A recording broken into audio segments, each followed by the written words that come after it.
एक CCTV footage है मेरे पास। बेचारा अपने एक कॉलेज फ्रेंड को गाड़ी चलाने सिखाने ले गया, वापस आया तो मेरी वाइफ ने सोसाइटी के मेन गेट पे से मारा। और जब लोग आए पूछने की क्या हुआ तो बोलती मेरे को छेड़ रहा था। एक माँ अपने बच्चे के लिए कह रही मुझे छेड़ रहा था। मैं आज तक वो ऑडियो पूरा नहीं सुन पाया, मतलब उसमें सिर्फ थप्पड़ ही थप्पड़ है। इतनी गालियां दे रही है, इतने थप्पड़ मार रही है इस बच्चे को जिसको मैंने कभी नहीं मारा। पता नहीं वो कैसे मारे। वो हुआ। नमस्कार, knockingnews.com में आपका स्वागत है। मैं हूं गिरजेश वशिष्ठ। बहुत सारी कहानियां हम आपके साथ में साझा करते हैं, सरकार से जुड़ी हुई, सरकार की नीतियों से जुड़ी हुई, देश के हालात पे, आर्थिक स्थितियों पे। लेकिन कुछ कहानियां ऐसी होती हैं जो हमारे आसपास कहीं किसी घर में, मेरे घर में, आपके घर में, पड़ोस में, रिश्तेदारों में छिपी होती हैं और वो कहानियां हमारे लिए बहुत मायने रखती हैं। आज जो कहानी मैं आपके सामने लेके आया हूँ, ये इस देश की पॉलिसी से भी जुड़ी हुई है, समाज से भी जुड़ी हुई है और एक अलग टाइप का पर्सपेक्टिव आपके सामने रखती है, एक अलग तरह का दृष्टिकोण रखती है। एक ऐसा दृष्टिकोण जो हमारे समाज को देखने का जो परंपरागत दृष्टिकोण है उससे अलग दृष्टिकोण है। ये कहानी है एक पुरुष के उत्पीड़न की कहानी। कम से कम इस कहानी में जो पात्र हैं वो हमको जो बता रहे हैं उसके हिसाब से ये पुरुष उत्पीड़न की कहानी है। हम इस कहानी में किसी का पक्ष लेना नहीं चाहते। हम ये नहीं चाहते कि कोई ये कहे कि हमने किसी के खिलाफ कुछ बोला, हम ये नहीं चाहते कि किसी के समर्थन में कुछ बोला। लेकिन ये जो स्टोरी है ये अपने आप में हमको बहुत कुछ समझाती है। इसलिए जिन लोगों से मैं बातचीत कर रहा हूँ उनके नाम मैंने छिपा दिए हैं। उनके नाम छिपाने का मतलब ये है कि उनसे जुड़े हुए सभी पात्र छिप गए हैं और इस कहानी के आप तक पहुँचने का मतलब ये नहीं बच गया है कि इससे मैं किसी का साथ दे रहा हूँ या किसी के खिलाफ जा रहा हूँ। मैं चाहता हूं कि हमारे समाज की एक हकीकत, हमारे समाज का एक पहलू ये भी है जो हमको पता चलना चाहिए। यही पहलू नहीं है, सारे लोग एक जैसे नहीं हैं। इस मामले में जिन महिला का जिक्र किया गया वैसी सारी महिलाएं नहीं हैं और सारे पुरुष भी ऐसे नहीं हैं जैसे इस मामले में जो पुरुष है उनका जिक्र किया गया है। लेकिन ये भी एक सच है, एक हकीकत है और इस हकीकत को भी जानना ज़रूरी है। मेरे साथ एक पिता और एक पुत्र की जोड़ी है। पिता का नाम विशाल है और बेटे का नाम आशीष।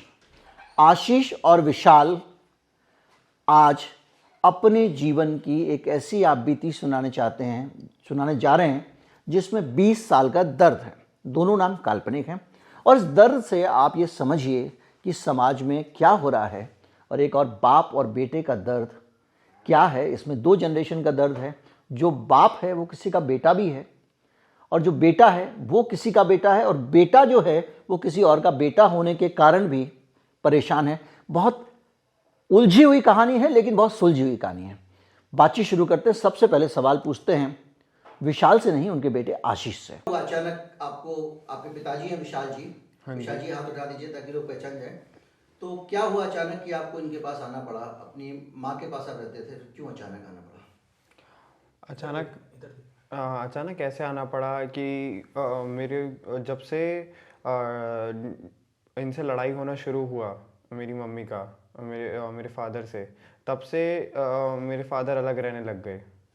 एंड उसके बाद मैंने अपनी मम्मी का सब सपोर्ट किया और उनके सारे झूठे एलिगेशंस में भी उनकी हेल्प करी और उनका साथ दिया in order to prove that कि मेरे फादर एक अच्छे आदमी नहीं है और उन्होंने सबके साथ बुरा किया।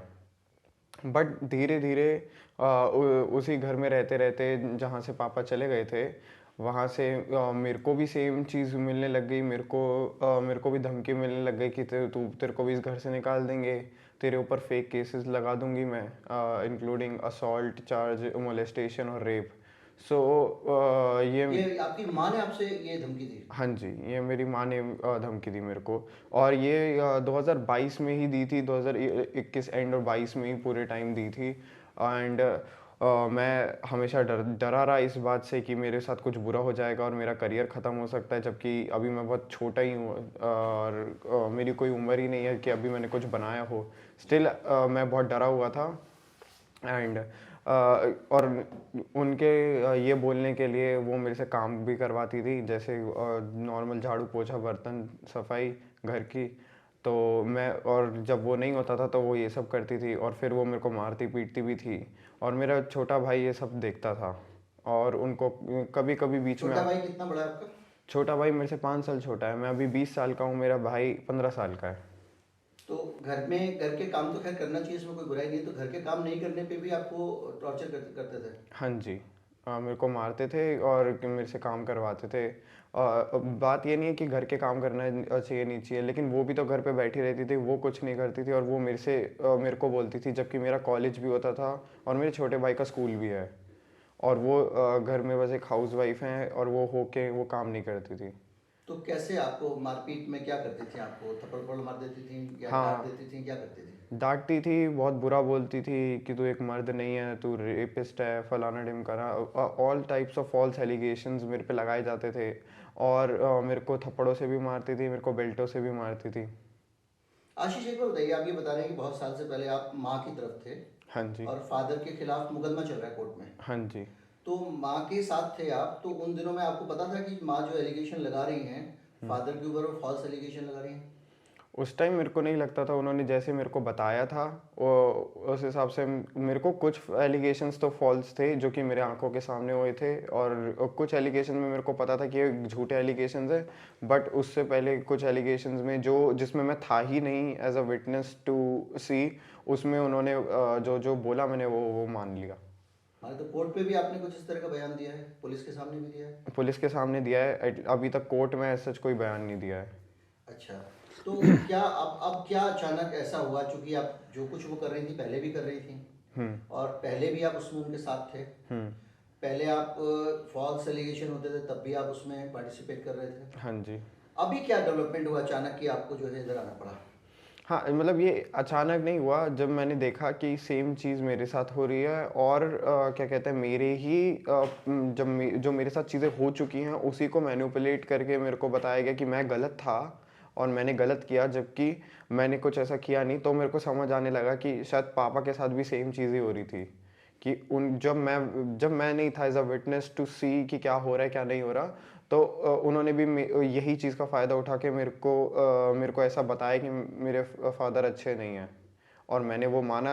और अभी जब मेरे साथ भी सेम चीज़ होने लगी कि मेरे पे भी एलिगेशंस लगेंगे, मेरे पे भी चीज़ें होंगी, मेरे फ्रेंड्स नहीं, सर्कल मैं में ये भी। समझना चाह रहा हूँ कि अभी क्या अचानक हुआ जिसके कारण अचानक हाँ जी। आप फादर के घर पे आए? कोई बड़ा डेवलपमेंट हुआ? हाँ जी। कुछ हुआ घर में? अभी लाइक 1 महीने 1 महीने 1.5 महीने के ही अराउंड ये धमकी बढ़ने लग गई कि मैं तेरे को घर से बाहर निकाल दूंगी।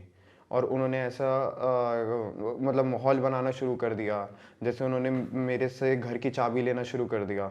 अब मेरे को एक ऐसा वो हो गया था घर की चाबी से, एक वो चीज़ कि मेरे लिए ये बात इतनी बड़ी हो गई थी कि मैं घर की चाबी लेके अपनी जेब में लेके सोता था, क्योंकि मेरे को ये डर था वो किसी भी टाइम मेरे से चाबी छीन लेंगी और मेरे को घर में घुसने नहीं देंगी। तो उन्होंने ये चीज़ें काफ़ी करना शुरू करी, और 10 जनवरी को उन्होंने मेरे को घर से बाहर ही लॉकआउट कर दिया, और घर का ताला बदल के उसी दिन उन्होंने ताला बदल दिया, मेरी चाबी उसमें लगी नहीं, और उन्होंने उसी दिन मेरे को घर से बाहर कर दिया।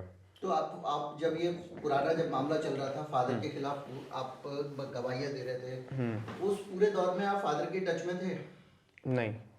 तो अभी जब ये आपके साथ गड़बड़ हुआ तो आपने फिर सीधे फादर से संपर्क किया होगा कि मुझे घर से निकाल दिया है, मेरी मदद करें? हाँ जी, मैं फादर के टच में उससे थोड़े से पहले से ही था। ये सारे इंसिडेंट मैं लास्ट ईयर से उनके टच में था, और मैं क्योंकि मेरे को धीरे धीरे रियलाइज़ हो रहा था कि वो मेरे को कनेक्शन ही नहीं बनाने दे, वो मेरे को इनसे बात ही नहीं करने दे रही थी बिना कोई लीगल अथॉरिटी बीच में आए, like in terms of court या फिर पुलिस। तो उनके बिना वो मेरे को बात ही नहीं करने दे रही थी। फिर मैंने खुद उनसे छुप छुप के बात करना शुरू करी, और मिलना शुरू किया, क्योंकि वो तो इस चीज़ आप कितने साल के हैं?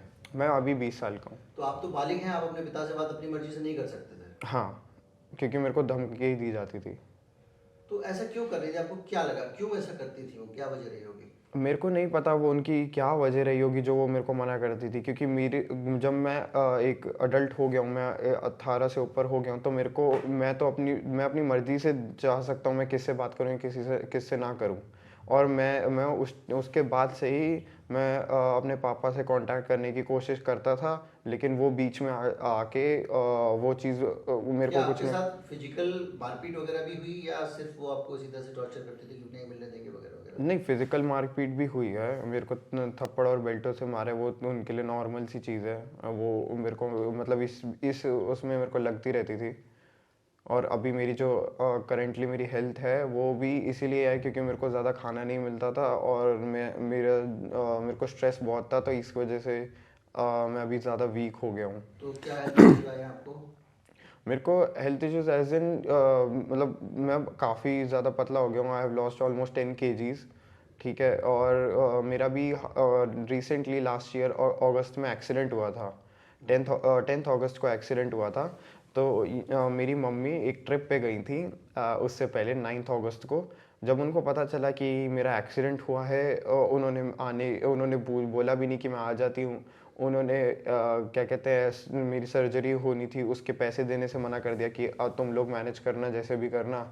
और मेरे पास बेसिकली कोई सपोर्ट सिस्टम नहीं था जब तक मैंने वहाँ से, मेरे पास जो कार्ड था जो पापा ने मेरा हेल्थ इंश्योरेंस ले रखा था, वहाँ से उनको हॉस्पिटल के थ्रू वो कार्ड से जब कांटेक्ट किया तो पापा को पता चला कि इंश्योरेंस क्लेम की रिक्वेस्ट चाहिए इस हॉस्पिटल से। तो उसके बाद मेरे पापा आए मेरे को देखने, और फिर उन्होंने सारी चीज़ें करी। उन्होंने ट्रिप पे कहाँ गई थी मदर? कोई आई थिंक देहरादून या कहीं पहाड़ों में गई थी। और जब ये हुआ था, फिर मैंने जब उनको कांटेक्ट भी किया तो उन्होंने, शी वाज नॉट इंटरेस्टेड, ना उनको वो था कि मैं हॉस्पिटल की वो दे देती हूँ पैसे ताकि कुछ हो जाए, ना वो खुद से आई।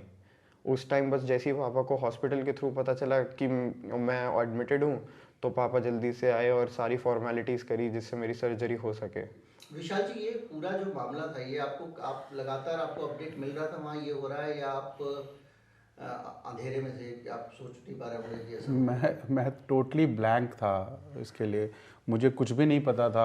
इनफैक्ट मेरे बच्चे के साथ 2 बार ऐसा हुआ जब वो हॉस्पिटलाइज हुआ, और तब मेरे को चीज़ें कुछ पता चली। जैसे अभी जैसे आशीष बता रहा है कि इसका एक्सीडेंट हुआ, सो ये बाइक से जा रहा था, इसका एक्सीडेंट हो गया, ही नीडेड अ सर्जरी। तो मैंने अपने फैमिली का एक हेल्थ इंश्योरेंस करा रखा है, उसका कार्ड मैंने उनको दे रखा था, तो इसने उससे क्लेम किया। तो जब क्लेम किया तो मेरे पास एक SMS आया कि this medical policy is being claimed at this hospital. तो मैंने इमीडिएटली पहले अपने इंश्योरेंस एजेंट को फ़ोन किया, उसके बाद मैंने हॉस्पिटल में फ़ोन किया तो पता चला कि हाँ, एक बच्चा आया है, उसके साथ और 2-3 बच्चे हैं बस, और वो हॉस्पिटल में एडमिट है और उसकी सर्जरी होनी है। फिर उसके बाद मैंने बड़ा हिचकते हुए अपने बेटे को फ़ोन किया, क्योंकि इसने इतना ज़्यादा पॉइज़न कर रखा था मेरे बेटे को। इससे सोशल मीडिया पे मेरे अगेंस्ट इतने बयान दिलवाए गए, मेरे अगेंस्ट इतनी चीज़ें करवाई गई, इसकी मेल से मेरे को इतनी गंदी गंदी मेल्स भेजी गई कि तुम घटिया आदमी हो, तुम ये हो, तुम वो हो। तो मैंने बड़े हिचकते हुए से फ़ोन किया, तो मैंने कहा बेटा अगर आप ओके हो तो पापा आ जाएं क्या आपके पास, आपकी कैसी तबीयत है, आपको क्या हो गया? तो इसने बोला ठीक है पापा आप आ जाओ। तो मैं आई इमीडिएटली रश्ड देयर। मैं जाके मैंने देखा कि, और इसके कॉलेज के ही 2-3 बच्चे वहाँ पर थे इसके साथ। तो मैंने इमीडिएटली जाके जो भी मेडिकल इंश्योरेंस का प्रोसेस था वो करवाया, इसकी सर्जरी करवाई। And I kept on asking, मतलब मैंने हॉस्पिटल में भी पूछा कि भाई इनकी मदर आई, डॉक्टर से भी मिला, सारी चीज़ें हुई। एंड ये इतना अपनी मदर से डरता था कि इसने मेरे को ये नहीं बताया कि इसकी मदर नहीं आई है। इसने मेरे को ये बोला कि आई हुई थी, अभी वो गई हैं, अभी वो घर गई हैं खाना लेने के लिए। तो I was under the impression कि शायद ऐसा ही होगा।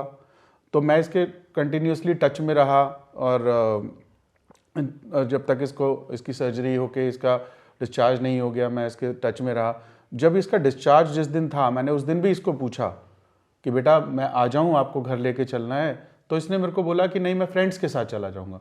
मैंने कहा फ्रेंड्स के साथ चले जाओगे मतलब, मम्मी कहाँ है? तो बोलते नहीं मम्मी भी हैं और फ्रेंड्स भी हैं। तो मेरे को थोड़ा तो शक हुआ, बट मेरे को लगा बच्चा कह रहा है कि मम्मी भी हैं और फ्रेंड्स भी हैं तो शायद ऐसा ही होगा। फिर ये चला गया। तो उसके बाद मैंने फिर हॉस्पिटल में फ़ोन किया, तो मुझे पता चला कि इसकी मदर कभी आई ही नहीं। और उसके बाद भी इन्होंने कुछ एक चीज़ मेडिकल उन्होंने क्लेम किया, मेडिसिन का एंड ऑल दैट, बाद में मुझे मेरे बेटे ने बताया कि वो सारे जो बिल्स क्लेम करे गए थे, जो पोस्ट ऑपरेशन जो इसके ट्रीटमेंट होनी थी, इनकी मदर ने वो सारे बिल्स क्लेम करके वो दवाइयाँ ली ही नहीं, सिर्फ उसके बिल्स बनवाए और उसके पैसे मुझसे लिए और वो सिर्फ अपने ऊपर इस्तेमाल किए। तो क्या इस बीच में आपने इनकी मदर से बात करने की कोशिश की या आपके बीच में संबंध बहुत ज़्यादा खराब थे? नहीं, इनकी मदर से मेरी कोई बातचीत नहीं होती, बिकॉज इनके साथ मैंने जब भी बात करने की कोशिश करी है, इन्होंने गाली गलौज और बहुत ही गंदे तरीके से ट्रीट किया है। मेरा छोटा बेटा जो है, जब वो 8th से 9th में आया तो उसके ग्रेड्स बहुत डाउन थे, तो मैंने इनको एक मेल भेजा कि देखिए जो भी हमारे बीच में हो रहा है उसको साइड करते हैं, let's be a mature parent, और बच्चे को एक बोर्डिंग में डाल देते हैं ताकि वो इन सब चीज़ों से दूर रहे। तो उन्होंने इतनी गंदी गालियां देते हुए मेरे को मेल डाला कि तू समझता क्या अपने आप को, तू मेरे बच्चे को मेरे से दूर करना चाहता है एंड ऑल दैट। और ऐसा नहीं है कि वो एज अ मदर अपने बच्चे को अपने साथ रखना चाहती है, वो बच्चों को, मेरे दोनों बच्चों को एक ब्लैकमेलिंग टूल की तरह इस्तेमाल करती हैं। मेरे छोटे बेटे की अटेंडेंस इस टाइम 46% चल रही है, he is in 10th class, right. वो बचपन से he was a meritorious kid, हमेशा A+ लाना। इससे पहले जिस स्कूल में था वहाँ पे उसे चेयरपर्सन अवार्ड मिला, इस स्कूल में उसका स्कूल की वेबसाइट पे भी उसका फ़ोटो डला हुआ है। टाइकोंडो खेलता है, उसमें इतने सारे गोल्ड मेडल, स्टेट लेवल तक में उसने मेडल्स जीते हुए। वो बहुत ही मेरिटोरियस बच्चा था, एक्स्ट्रा करिकुलर एक्टिविटीज़ में भी और स्टडीज़ में भी। पर अभी उसके प्री बोर्ड में, मतलब एक तो उसका 10th के उसकी अटेंडेंस 46% चल रही है, उसको स्कूल ही नहीं भेजती है, और 10th में के प्री बोर्ड में ही फेल्ड इन 2 सब्जेक्ट्स। तो अब तो जैसे मेरा बेटा, बड़ा बेटा मुझे बताता है, वो कहता है मेरा छोटा बेटा अब स्कूल जाना नहीं चाहता, वो कहता है कि मेरे को पढ़ाई नहीं करनी है। तो उसने पूरा, शी हैज रून्ड एवरीथिंग। तो ये जो है, ये कब से चल रहा है ये तनाव आपके परिवार के अंदर? कब से आप लोग अलग अलग रह रहे हैं? क्या वजह रही होगी इसकी? वजह पे बाद में आएंगे, लेकिन कब से रह रहे हैं और क्या, कैसे शुरुआत हुई और ये सिलसिला कैसे कैसे आगे बढ़ा? देखिए, चल तो काफ़ी टाइम से रहा है, मतलब जब शादी के इनिशियल ईयर्स से चल रहा है। मेरी शादी 2003 में हुई है, तब से लेके अभी तक मतलब 21-22 साल हो गए शादी को, काफ़ी टाइम से चल रहा है। पर अगर हम स्पेसिफिकली बात करें कि मैं अलग कब से रह रहा हूँ एंड ऑल दैट, ये सारी चीज़ें हुई अक्टूबर 2021 से। सितंबर में मेरी मदर का एक गॉल ब्लैडर स्टोन का ऑपरेशन होना था, तो मैं उनको अपने घर ले आया और उनका ऑपरेशन करवाने के लिए मैंने उनको अपने घर पे रखा। पास में ही मैक्स हॉस्पिटल है, तो वहाँ पर मैं उनको दिखा रहा था एंड ऑल दैट। तो मम्मी ज़्यादा कपड़े लेकर नहीं आई थी, साड़ियाँ पहनती हैं वो, तो ये मेरी वाइफ जो है उनकी साड़ी नहीं धोती थी, एकदम जब पानी बच जाता है वॉशिंग मशीन में उसमें धोती थी, या कभी धोती नहीं थी, तो मेरी मदर को ही धोने पड़ते थे। तो मैंने अपनी मम्मी को बोला कि मैं आपके लिए साड़ियाँ ले देता हूँ, और मैंने 6 साड़ियाँ खरीदी 9,780 रुपये की। मतलब मैं अपनी वाइफ के लिए एक एक ड्रेस 5-5, 7-7 हज़ार रुपये की दिलाता था। मैंने 6 साड़ियाँ 9,700 रुपये की खरीदी हैं, मतलब एक साड़ी मुश्किल से 1,500-2 हज़ार रुपये की है, सब घर पहनने वाली साड़ियाँ। और जब ये साड़ियाँ मैंने खरीदी, मतलब मेरी बीवी ने मेरी माँ के साथ मेरा गलत रिश्ता जोड़ दिया। मुझे इतना बुरा भला कहा कि मैं, मतलब उस बात को मैं सह ही नहीं पाया, और उस टाइम मैंने अपना घर छोड़ दिया। मेरी मदर के ऑपरेशन के बाद मैंने, सितंबर में उनका ऑपरेशन हुआ, अक्टूबर में मैंने घर छोड़ दिया। फिर मैं अपने पेरेंट्स के पास रहने लग गया। उसके कुछ टाइम बाद, आई थिंक फरवरी में मैं वापस आया। हमारी इन बिटवीन बातें चल रही थी एंड ऑल दैट। तो जब मैं फरवरी में, मम्मी ने बोला कि चलो बेटा चलते हैं, सब ख़त्म करो एंड ऑल दैट। ये मेरे को मेरे बच्चों से नहीं मिलने देती थी, उनसे फ़ोन पे बात नहीं करने देती थी। तो जब मैं फरवरी में अपने घर वापस आया, तो इसने मैं और मेरी मम्मी आए, तो इसने घर का लॉक चेंज कर दिया। तो इसने दरवाज़ा नहीं खोला, और जब मैंने चाबी लगाई तो चाबी नहीं लगी, बिकॉज़ ये लॉक बदल चुकी थी। और उस टाइम मुझे पुलिस बुलानी पड़ी, और इसने भी पुलिस बुलाई। और वहाँ पे पुलिस वालों ने भी बोला कि भाई आप ऐसे नहीं कर सकते, इनका घर है, आप उनको घर में आने से नहीं रोक सकते। तो इसने मेरे पे झूठे झूठे इल्ज़ाम, मेरे पे रेप और मोलेस्टेशन और पता नहीं क्या क्या चार्जेस इसने वहीं पे बोलना शुरू कर दिया। और फिर उसके बाद हम पुलिस स्टेशन गए। पुलिस स्टेशन में SHO से बात हुई। SHO ने बोला कि जी इनको आप अलग नहीं रख सकते एंड ऑल दैट। बट फिर उसके बाद हम वापस घर नहीं गए क्योंकि मेरी मदर ने कहा कि अगर अभी ये ऐसे इल्ज़ाम लगा रही है, घर में साथ जाके रहोगे तो और पता नहीं क्या बोल देगी। उसके बाद से तो अक्टूबर 2021 के बाद से मैं अपने घर में नहीं रह रहा हूँ, मैं अपने बच्चों से दूर हूँ। आज 3.5 साल के बाद मेरा बेटा मेरे पास वापस आया है और इसके साथ भी इतनी जाती हो रही थी, मुझे पता ही नहीं था। मतलब इसने मेरे को एक ऑडियो सुनाया, मैं आज तक वो ऑडियो पूरा नहीं सुन पाया। मतलब उसमें सिर्फ थप्पड़ ही थप्पड़ है, इतनी गालियां दे रही है, इतने थप्पड़ मार रही है इस बच्चे को जिसको मैंने कभी नहीं मारा। पता नहीं वो कैसी माँ है। वो हुआ, इस एक सीसीटीवी फुटेज है मेरे पास। 7 तारीख को ये बेचारा अपने एक कॉलेज फ्रेंड को गाड़ी चलाने सिखाने ले गया, वापस आया तो मेरी वाइफ ने सोसाइटी के मेन गेट पे से मारा।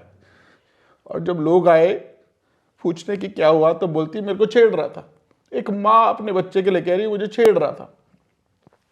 तो ये हुआ। फिर इसका सीसीटीवी फुटेज है, तो उस सीसीटीवी फुटेज में आप देख सकते हैं कि कैसे इसको मार रही है। ऑब्वियसली उसमें ऑडियो नहीं होता तो ऑडियो नहीं है, बट आप देख सकते हैं कैसे उसे मार रही है। फिर पब्लिक प्लेस पे, मतलब सोसाइटी के गेट पे।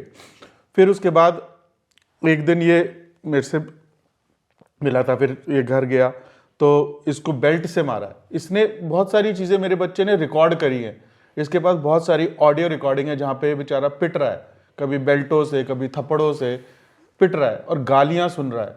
आप उस मतलब वो रिकॉर्डिंग मैं आज तक पूरी नहीं सुन पाया, कभी थोड़ी सी आगे से सुन लेता हूँ, कभी बीच से सुन लेता हूँ, कभी लास्ट से सुन लेता हूँ।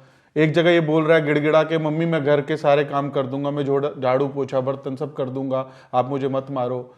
मतलब और वो ऐसे चिल्ला चिल्ला के बोली मेरा घर है तो कोई मेरे को नहीं निकाल सकता इस घर से। मेरे पेरेंट्स ने अपने रिटायरमेंट फंड से उस घर के लिए 14 लाख रुपए दिए हैं। मैं आज तक उस घर के लिए ऑलमोस्ट 54-55 लाख रुपए दे चुका हूँ। EMI सारी मैं भरता हूँ, घर मेरे नाम पर है, पर आज मैं खुद ही उस घर में नहीं रह पा रहा, मैं अपने बच्चों से नहीं मिल पा रहा।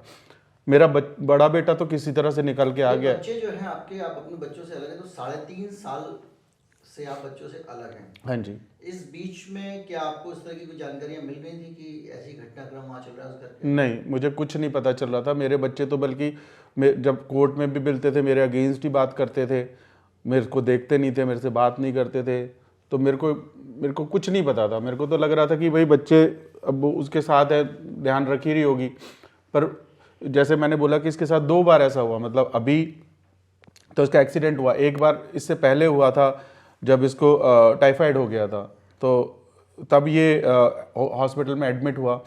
जब हॉस्पिटल में एडमिट हुआ तो मेरे को हॉस्पिटल से फ़ोन आया कि भाई आपका बच्चा यहाँ एडमिट होने आया है। तो मैंने इमीडिएटली, उन्होंने बोला कि भाई आपको इतने पैसे देने। पहले मैंने उनको मेडिकल कार्ड भेजा तो उन्होंने कहा कि जी ये मेडिकल कार्ड नहीं चलेगा, रीइंबर्समेंट हो जाएगा, कैशलेस नहीं है। तो मैंने इमीडिएटली सेंट 15,000 रुपीज़ जो उन्होंने मांगे थे। फिर उसके बाद I left my office, I rush to the hospital कि क्या हुआ। वहाँ जाके मैंने देखा कि बच्चे को उसने एक सेमी प्राइवेट वार्ड में एडमिट कराया था। मैंने इमीडिएटली वहाँ बात करके उसको प्राइवेट वार्ड में शिफ्ट कराया। वो छोटा सा हॉस्पिटल था। मैंने उसको बोला कि भाई मैक्स में या फोर्टिस में किसी अच्छे हॉस्पिटल में ट्रांसफ़र कर देते हैं, बट शी वॉज एडमेंट, नहीं मैं तो यहीं पे इलाज कराऊंगी। मैंने कहा चलो ठीक है। फिर मैं रोज़, जब तक मेरा बच्चा वहाँ पे एडमिट रहा, मैं रोज़ सुबह उठ के सबसे पहले ऑफिस जाने से पहले हॉस्पिटल जाता था, आधा 1 घंटा इसके पास बैठता था, इससे मिलता था, गले लगता था इसको, डॉक्टर से मिलता था, इसका हालचाल पूछता था, सारी चीज़ें रोज़ मैं बात करता था। तो ये एक फादर की वो फीलिंग बताइए 3-3.5 साल में, जब आप अपने बच्चों से मिल नहीं पा रहे थे और ऐसे मौक़ों पे जब वो अस्पताल में हैं तब मिलते थे, या कोर्ट में वो आप ही के खिलाफ गवाही देने आ रहे हैं तब मिलते थे। तो अपने बच्चों से दूर रहना क्या रहा होगा, वो क्या उस बीच में आपको कैसा लगा, क्या अनुभव हुआ?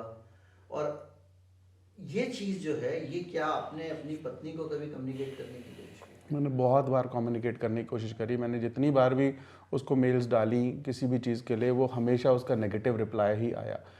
इनफैक्ट मेरे पास व्हाट्सएप चैट्स हैं जहाँ पे मैंने अपनी वाइफ को 60,000 रुपये भेजे हैं उसी महीने की 25 तारीख को मेरे छोटे बेटे का मेरे को मैसेज आता है, पापा रोटी खानी है, मेरे को रोटी खानी है, घर में आटा नहीं है।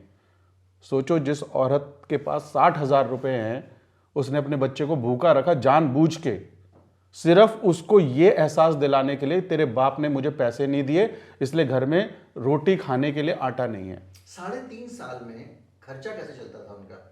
क्योंकि आप तो अलग आ गए थे। नहीं, मैं देता था। पहले मैंने इतनी बार उनको पैसे भेजे, हर महीने मैं उनको, इससे शादी जब ये प्रॉब्लम शुरू हुई उससे पहले से मैं 45,000 रुपीज़ पर मंथ उनको भेजता था। उसके बाद इन्होंने मेरे पे केस डाल दिया। जब केस डाल दिया तो उसके बाद जो एज पर कोर्ट ऑर्डर मैं उनको जो रिक्वायरमेंट थी वो मैं देता था। इनफैक्ट उसमें उन्होंने वहाँ पर भी काफ़ी गेम प्ले किया। कोर्ट ऑर्डर के हिसाब से नीचे एक किराना स्टोर था, वहाँ से इनको राशन लेना था। मेरे लॉयर ने मतलब वो कोई लिमिट की बात नहीं करी एंड ऑल दैट, और इस चीज़ का उन्होंने फ़ायदा उठाया। इन्होंने 45 हज़ार रुपये के बिल बनाने शुरू कर दिए, जिसमें 10 से 12 हज़ार रुपये की सिर्फ चॉकलेट्स, टॉफ़ीज़ और चिप्स होते थे। तो इस तरीके से इन्होंने मेरे से काफ़ी पैसा लिया। इनफैक्ट जब मैं घर छोड़ कर आया था तो उससे पहले भी मैंने घर पे कुछ कैश रखा हुआ था, बिकॉज इससे पहले जो नोटबंदी और उस सब की वजह से जो प्रॉब्लम्स हुई थी, फिर कोरोना एंड ऑल दैट, तो I used to keep couple of lakh rupees at my place, तो दैट वाज आल्सो देयर। और मैंने काफ़ी टाइम तक इनको हर तरीके से सपोर्ट किया। बच्चों की फ़ीस हमेशा मैं देता था, छोटे बेटे की, बड़े बेटे की, जो भी राशन, पहले मैं राशन भी इनको भेजता था। इनफैक्ट इन्होंने कोर्ट में जाके ऐसी ऐसी बातें करी हैं, मतलब मैं इनको अमेज़ॉन से राशन भेजता था, मिल्क बास्केट से मैं इनको दूध, अंडा, ब्रेड और ये सारी चीज़ें जो डेली की नीड्स होती हैं वो भेजता था। ये कोर्ट में बोलते थे कि जी फटा हुआ दूध का पैकेट भेजते हैं, सड़ी हुई सब्जियां भेजते हैं। मैंने वहीं पे कोर्ट में इनसे पूछा, ये लो जी अमेज़ॉन खोल के मेरे को बताओ कि सड़ी हुई सब्जी कैसे ऑर्डर करते हैं। मेरे को नहीं आती सड़ी हुई सब्जी ऑर्डर करना, मेरे को बताओ फटा हुआ दूध का पैकेट कैसे ऑर्डर करते हैं, करके दिखा दो। मतलब ऐसी ऐसी बातें। और मतलब कोर्ट में भी जब 10-10, 12-12 हज़ार रुपए के बिस्किट, चॉकलेट्स और चिप्स के बिल आ रहे हैं, तो वहां पर जब मैंने इस चीज को रेज किया तो जज बोलते हैं कि आपको अपने बच्चे के बिस्किट खाने से प्रॉब्लम है। मैंने कहा सर बिस्किट खाने से प्रॉब्लम नहीं है, पर 10-12 हज़ार रुपए के बिस्किट पर मंथ खाने से डेफिनेटली प्रॉब्लम है। But the whole law is totally skewed towards females. तो क्या आपको मतलब ये आपकी बातों से लग रहा है कि जब आप अदालत में जाते हैं या कानून के सिस्टम में जाते हैं, पुलिस के पास जाते हैं, तो क्या आपको सिर्फ इसलिए ये चीज़ देखनी पड़ी क्योंकि एक समाज का एक परसेप्शन, और समाज में ज़्यादातर मामले ऐसे ही होते हैं कि महिलाओं के साथ ही उत्पीड़न के मामले ज़्यादा होते हैं, तो क्या आपको ये देखना पड़ा कि पहले से ही लोग पूर्वाग्रह से ग्रसित थे, उनको लगता था कि आप पुरुष हैं तो आप बुरे ही होंगे? हाँ जी, बिल्कुल, ये बिल्कुल फैक्ट है। इनफैक्ट मेरे बच्चे ने ये खुद एक्सपीरियंस किया। इसने तो बल्कि जो पुलिस इसने बुलाई जब इसको घर से निकाल दिया, घर के अंदर नहीं आने दिया, उसकी भी रिकॉर्डिंग इसके पास है, और मैं आपसे रिक्वेस्ट करूंगा कि उसमें से कुछ क्लिपिंग्स ज़रूर आप इसमें चलाइए। आप मानेंगे नहीं, मतलब इसने फर्स्ट हैंड इस चीज़ को एक्सपीरियंस किया है। भाई बहुत छोटा है और इसने एक्सपीरियंस किया है। जब इसने पुलिस बुलाई, पुलिस आई, और पुलिस आने के बाद वो इनसे बोलते हैं कि भाई तो अपनी माँ के खिलाफ पुलिस बुला लेगा, तेरे लिए बैठे हैं हम यहाँ पे, यही करने के लिए बैठे हैं हम यहाँ पे। अरे भाई तुम ये नहीं देख रहे हो कि उस औरत ने भरी सर्दी में रात के 11 बजे इसको घर से निकाल दिया। ये आप नहीं देख रहे हो कि भरी सर्दी में रात के 11 बजे इस औरत ने अपने बच्चे को घर से निकाल दिया। आप उससे सवाल नहीं कर रहे हो, आप आते ही साथ इसको डांट रहे हो कि भाई तू अपनी माँ के खिलाफ पुलिस बुला लेगा, इतनी हिम्मत है तेरी। इनफैक्ट मैंने कितनी बार ये फेस किया है। मेरे बच्चे की अटेंडेंस 46% है, मेरे पास सारे प्रिंट आउट्स हैं, स्कूल की ऐप के प्रिंट आउट्स। जब मेरा केस चल रहा था, मैंने जज साहिबा को दिखाया कि मैडम ये तो इसकी अटेंडेंस इतनी वीक है, आप इसको कुछ तो कीजिए।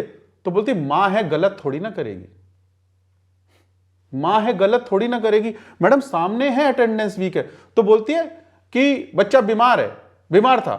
मैंने कहा बीमार था तो बीमार था तो कहां है उसका डिटेल्स, कभी किसी ने बताया कि बीमार है, किस वजह से बीमार है, और कहां है उसके मेडिकल सर्टिफिकेट्स?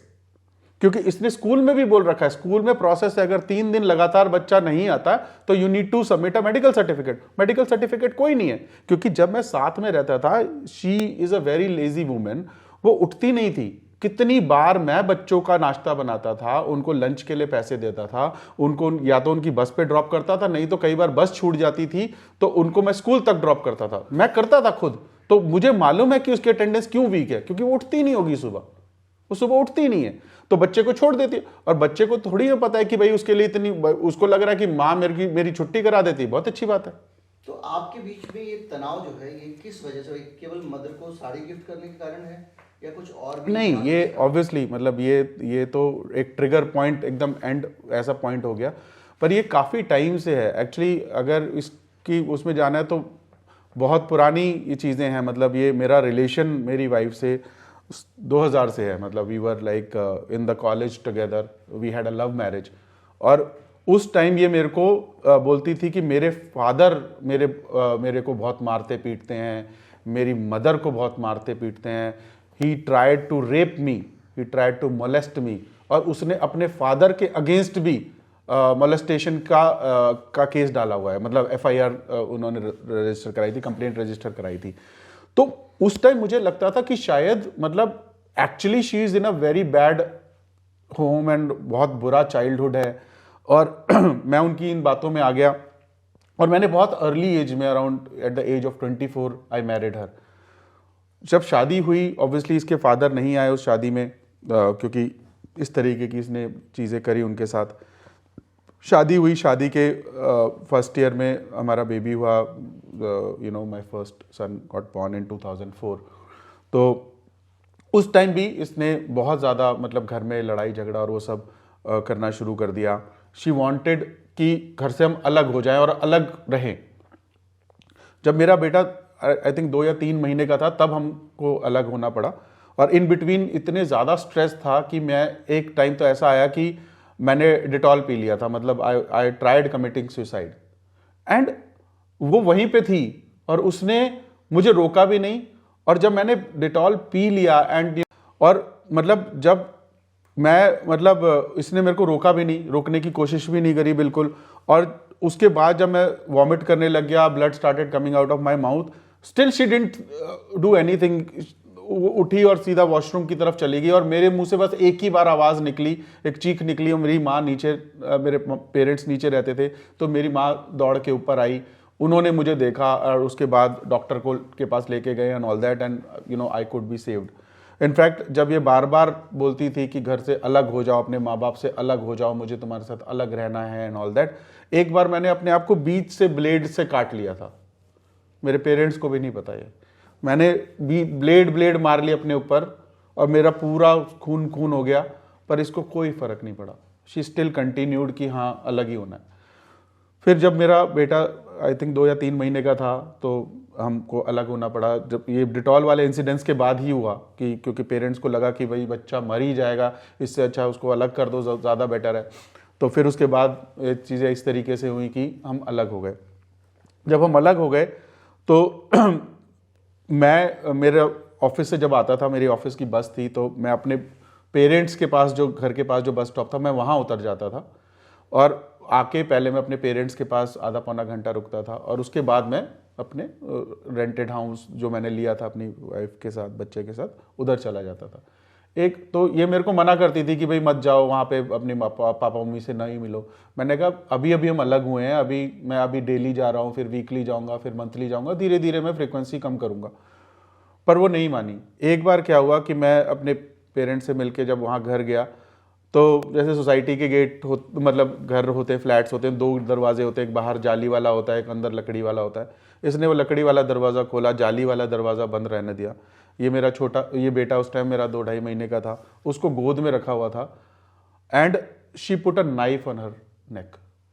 बोला अगली बार अगर तुम अपनी माँ से मिलने गए तो इसका गला काट दोगे। आई वॉज शिट स्कैर्ड, मुझे समझ ही नहीं आया मैं क्या करूँ। उसके बाद से मैंने अपने घर जाना छोड़ दिया। उसके बाद धीरे धीरे चीज, जो ये पूरा जो आप एक टॉक्सिक रिलेशनशिप जो थी, इससे आपकी जो एज अ चाइल्ड आपकी पढ़ाई लिखाई, दूसरी एक्टिविटीज वगैरह पे क्या इसका असर पड़ा? कैसे आपने इसको देखा? इट वाज लाइक अभी भी है कि मतलब इट ऑब्वियसली गॉट सफर्ड मैं लाइक जैसे जैसे ये चीज़ें होने लगी और मैं विटनेस करने लगा मेरी मतलब टीन एज में, जब जो बिल्डिंग ईयर्स होते हैं of a child, from that I was from that only that point of time I was experiencing this. तो उस पॉइंट पे like in my teen age I wasn't like a very aggressive child और emotional one. I was just like मेरी teen age was very plain and simple. Like I didn't throw any tantrums, I was very normal.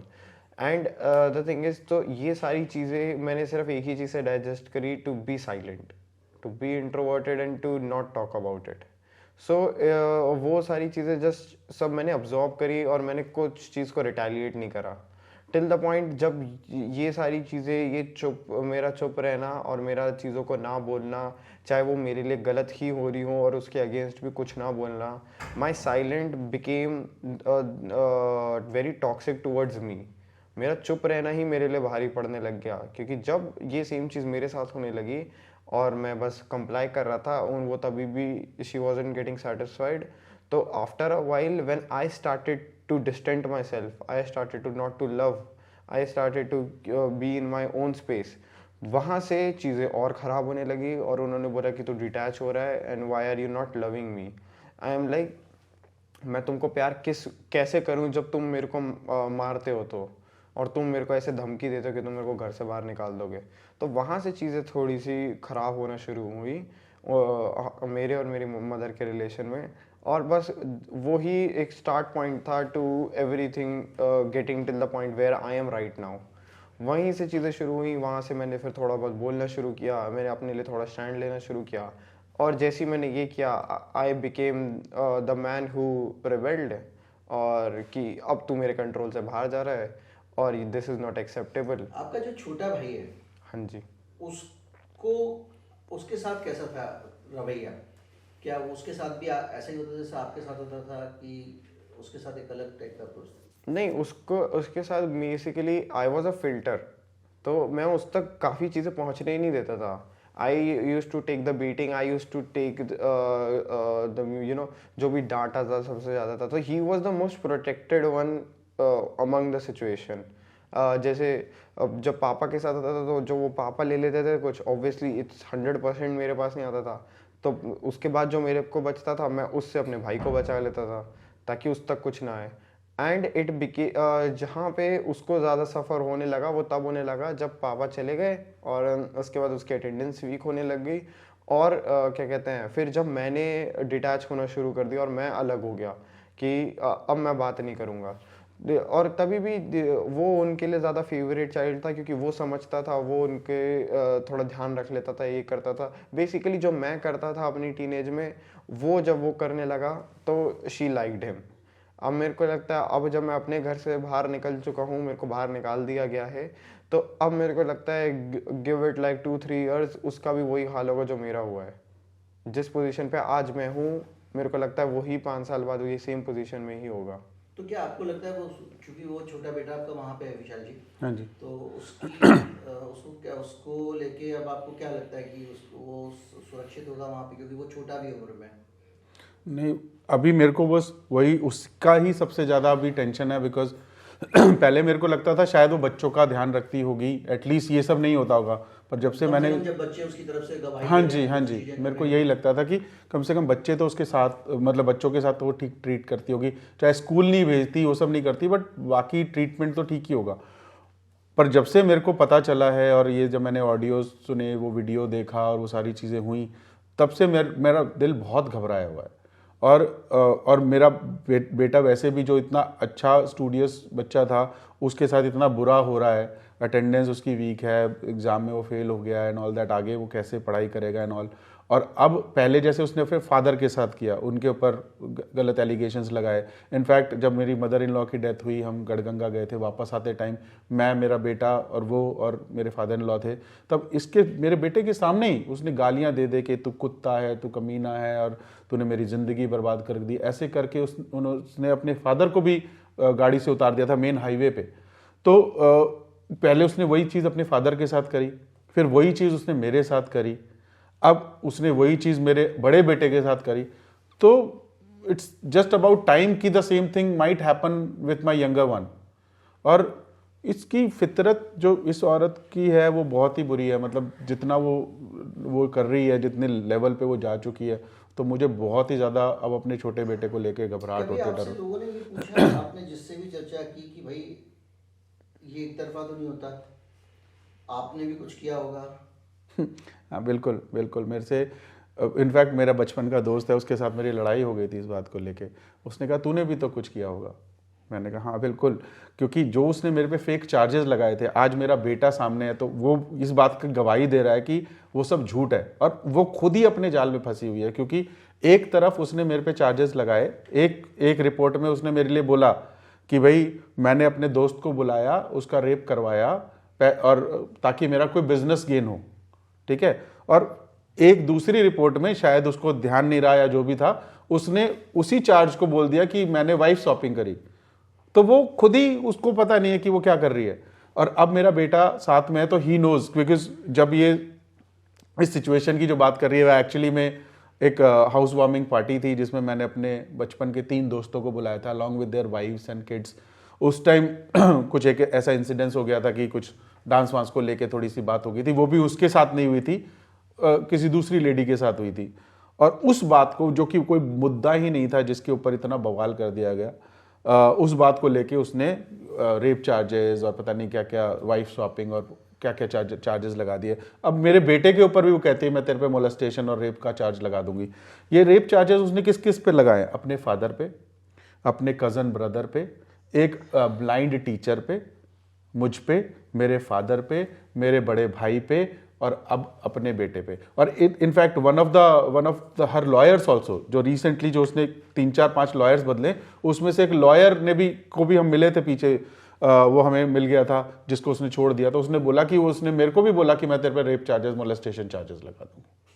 तो वो rape charges तो ऐसे लगाती है, molestation charges तो ऐसे लगाती है जैसे। क्या आपको क्या लगता है कि ये सिलसिला कब खत्म होगा? क्योंकि एक उम्र आपकी भी हो रही है, बच्चे भी अब उस फेज में पहुंच गए हैं कि 2-4 साल बाद ये लोग भी अपना परिवार शुरू करेंगे, तो कब खत्म होगा सिलसिला, क्या लगता है आपको? देखिए, सिलसिला तो पता नहीं कब ख़त्म होगा। मैं तो वेट कर रहा हूँ डिवोर्स का, कि डिवोर्स हो जाए हमारा, मेरा दूसरा बेटा भी उस चुंगल से निकल आए और उसको भी रियलिटी समझ में आए। देखिए, बच्चे अपना पढ़ाई लिखाई अच्छे से करें और आगे अपने करियर में आगे बढ़े, अपना परिवार बनाए, वो मैं चाहता हूँ कि वो अपना निकल जाए। मेरी ज़िंदगी जितनी होनी थी, बीतनी थी, बीत गई। मैंने तो अपनी ज़िंदगी से अपने वो 20-21 साल डिलीट कर दिए हैं। अब मैं सोचता हूँ कि वो 21 साल थे ही नहीं। अब बात होगी कि 2-4 साल बाद आप अपना करियर शुरू करोगे, फिर बात होगी आपकी अपनी फैमिली बनाओ, क्या सोचे? अभी तो करियर का ही सोचा, देखते हैं। Family is like very last in my bucket list, because कुछ अभी लगता है कि शादी करेंगे तो इंडिया में तो नहीं करूँगा फॉर श्योर। आपको लगता है बाहर करेंगे तो सब ठीक रहेगा? नहीं, बाहर करेंगे उसकी कोई गारंटी नहीं है ठीक रहेगा, बट एटलीस्ट लॉज एक साइड बायस तो नहीं होते इतने। I don't want कि to come into a relation where I am unarmed and the other parties has like the bombs and everything against me. आपका बेटा जो है वो जब आएगा और आपको बोलेगा कि ये लड़की मुझे पसंद है, उससे शादी करना चाहता हूँ, या लव मैरिज जैसी कोई सिचुएशन आएगी, हाँ जी। आपका रिस्पॉन्स क्या होगा? देखिए, मेरी लव मैरिज है और उसके बाद मैं इस सिचुएशन में हूँ। There are so many red flags which I now know कि विच आर देयर।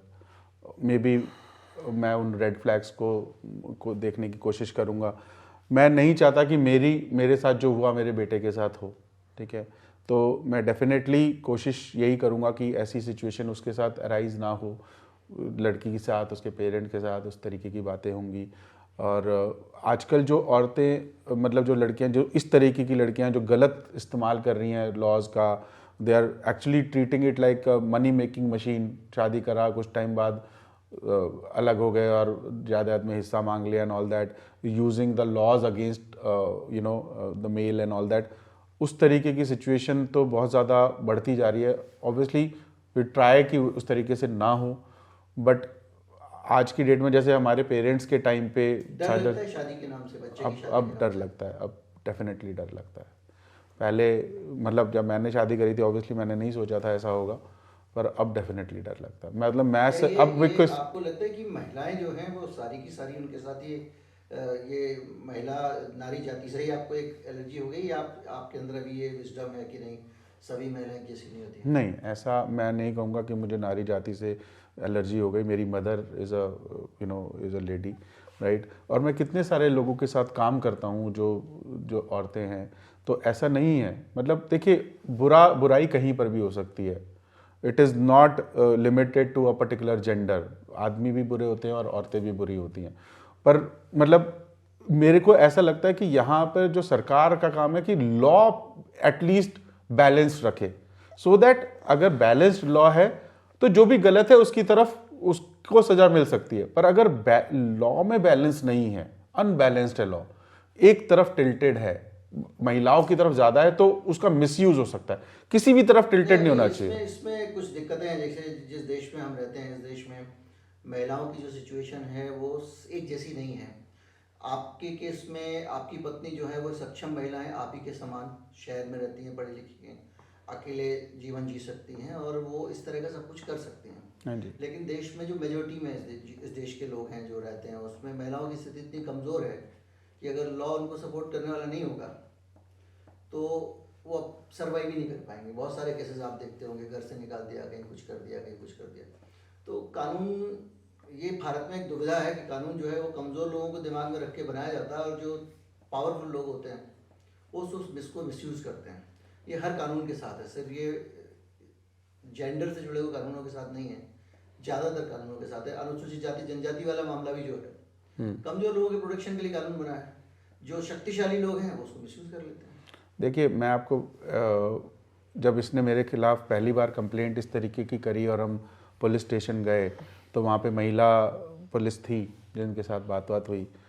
जब उनको सारी चीज़ें पता चली और मैंने तो सबूत दिखाए और सारी चीज़ें बताई, तो उन्होंने क्लियरली बोला कि सर, ये जो कानून बने हैं, जिनके ऊपर अत्याचार पहले होता था, आज भी अत्याचार हो रहा है और आज भी झेल रही हैं, और जिनके ऊपर पहले अत्याचार नहीं होता था, आज भी उन पर अत्याचार नहीं हो रहा, बल्कि उनको ये अलग टूल्स मिल गए हैं जिसका वो इस्तेमाल कर रहे हैं to actually use it against the man. एक फीमेल पुलिस वाली ने मेरे को ये बोला कि ये एक्चुअली वैसा हो रहा है। तो मेरे ख्याल से मैं इसके लिए अगेंस्ट नहीं हूं कि कानून ऐसा नहीं होना चाहिए। मैं ये कहना चाह रहा हूं कि यहाँ पे चेक्स एंड बैलेंसेस मैंडेटरी हैं।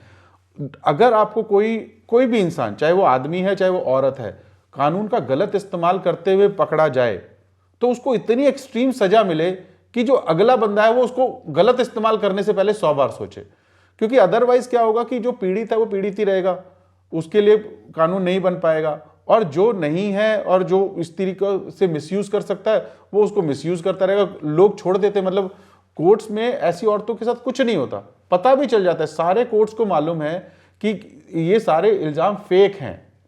फेक इल्जाम्स होते हुए भी कितने सारे, अगर आप इसकी रिसर्च भी पढ़ेंगे, बहुत सारे जो 498A के जो केसेस लगते हैं, जो पेरेंट्स को घसीट लिया जाता है, डोमेस्टिक वायलेंस में पेरेंट्स को और सब लोगों को घसीट लिया जाता है, most of the cases are all false. Dowry के केसेस, मेरे ऊपर डाउरी का इल्जाम लगा है, जो कि उसने खुद, हमने शादी जब करी आर्य समाज मंदिर में शादी करी, हमने भाग के शादी करी, राइट, उसके पेरेंट्स भी आए नहीं उसमें, और हमने आर्य समाज मंदिर में शादी करी, और उससे पहले उसने पूरा एक डिक्लेरेशन दिया है कि मैं कुछ भी सामान लेके नहीं आ रही। पुलिस स्टेशन में उसने एक एप्लीकेशन दी है, मेरे पास आज भी उसकी कॉपी है, और मेरे पे वो डाउरी का भी इल्जाम लगा रही है। बल्कि मैंने ही उसके पेरेंट्स की कितनी बार हेल्प करी है, पैसे उनको ट्रांसफर करे हैं, सारी चीज़ें करी है, हेल्प करी है अपने मदर इन लॉ की कितनी बार इलाज में और सारी चीज़ों में। अपनी मदर इन लॉ की क्या, उनकी नानी की मैंने हेल्प करी है उनके इलाज में, जब उनके खुद के मामा वगैरह उनको हॉस्पिटलाइज नहीं कर रहे थे, तो मैंने 50,000 रुपीज़ पे करके उनकी नानी को हॉस्पिटलाइज कराया था। तो I did all of that. But आज मेरे ऊपर सारे उल्टे इल्ज़ाम लग रहे हैं कि भाई मैंने डाउरी भी ली, मैंने उनको मारा पीटा भी, मैंने उनका रेप करवाया, मैंने उनके साथ वाइफ शॉपिंग करी, और अब मेरे बच्चे के ऊपर वही इल्ज़ाम लग रहे हैं। वो सारी चीज़ें हैं जिसमें जो औरत है वो बहुत बुरी तरीके से बच्चे का इस्तेमाल कर रही है, जो कि बहुत गलत है। तो आपने देखी ये पूरी आप बीती। इस कहानी में हो सकता है कुछ चीज़ों को आपको लगे कि अतिरेक है, हो सकता है आप कहें कि नहीं ऐसा नहीं होता है, या कहें कि ऐसा होता है।